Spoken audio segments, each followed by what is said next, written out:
Let's be real. No one wakes up to the perfect golden hour lighting, a perfect breakfast, and a Parisian soundtrack playing in the background. But social media makes it seem like you should. Romanticizing your life isn't about pretending you're living in a movie. It's about making your actual life better.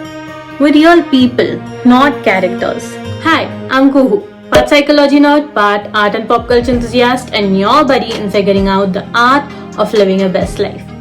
Here, we decode why your brain does what it does and how you can use that knowledge to level up your goals, routines, and mindset. Because mental health isn't about just getting by, it's about creating a life that feels like you.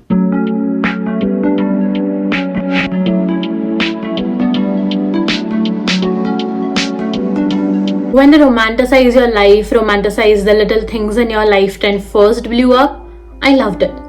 Who doesn't want to enjoy life a little more? But somewhere along the way, it stopped being about appreciating the little things in life and started feeling more like a full-time job. Now it feels more like forcing yourself to enjoy every moment. It's like tricking yourself into thinking you enjoy the things you actually hate. A lot of things that aren't really necessary in everyone's day-to-day life became a benchmark for are you enjoying your life, are you really living a good life or not. Like having a 10-step skincare routine, drinking a matcha latte every day and having 3 hours for a morning routine before your 9 to 5. And all of this in the name of mindfulness. Now I do like matcha, but that's for a completely different reason. The problem here is how we've been sold a version of it that's all aesthetic, without thinking if it's practical or even necessary. Romanticizing means to think about or describe something as better or more attractive or interesting than it really is. So let's refocus on the true intention of this trend, or at least what I would like to believe was the true intention, and talk about how you can romanticize your life without feeling the burden of living a picture perfect life. Some habits from this trend look doable, which is why they stick around. But in reality, they're just a lot. Like, I once tried to make my notes look aesthetic. I thought it would motivate me to study, but I ended up spending way more time making sure my handwriting looks perfect than I did actually studying. You spend more time curating your life than actually living it, that's where the problem starts. And this trend shifts your focus from accepting your life to idealizing a lifestyle that might not be ever possible for everyone. And when you try to fit into that mold, it can backfire. You might start feeling like you're failing or falling behind because your life doesn't look as effortlessly aesthetic. You might end up feeling more anxious or nervous. But the truth is, nobody's life is so effortlessly aesthetic. Not even the people posting it. The trend seems to try to keep mindfulness at its core, but somewhere it's missing the point. Mindfulness is a mental state achieved by focusing one's awareness on the present moment while calmly acknowledging and accepting one's feelings, thoughts, and bodily sensations. Mindfulness doesn't mean forcing yourself to be happy all the time. It means being aware of what's happening, what you're feeling, what is the situation, acknowledging it and accepting it. Some days your coffee will be bitter. Some days you will wake up late and be in a rush. Some days just won't feel good.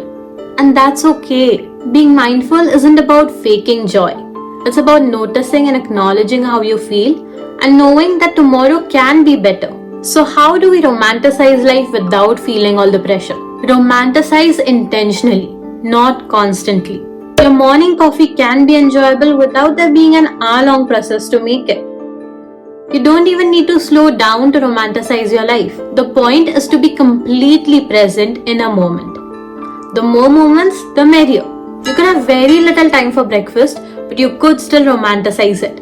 All you have to do is focus only on your breakfast, only on the food, and eliminate all other distractions. And the same with the conversation you're having or even while watching a YouTube video. Except that some moments are just boring. Not everything has to be special. Your commute is still your commute, even if you play jazz music on the way. It could make the journey more enjoyable, but only if you truly enjoy the music. And even then, it can only make the journey enjoyable to a certain extent. It can't be perfect when you're on a crowded subway. And the most important thing, use this trend as a tool. By being mindful, focus on capturing those little moments that would have otherwise slipped away.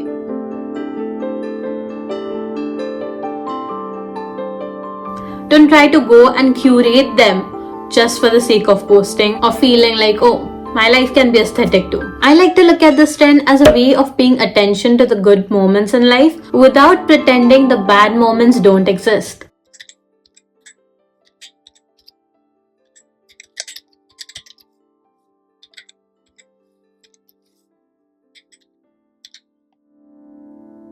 What are your thoughts on this romanticize your life trend? And if you enjoyed this video, do like, share and subscribe, and let me know what topic would you like me to cover next. I hope you have a wonderful day ahead, and I'll see you in the next video.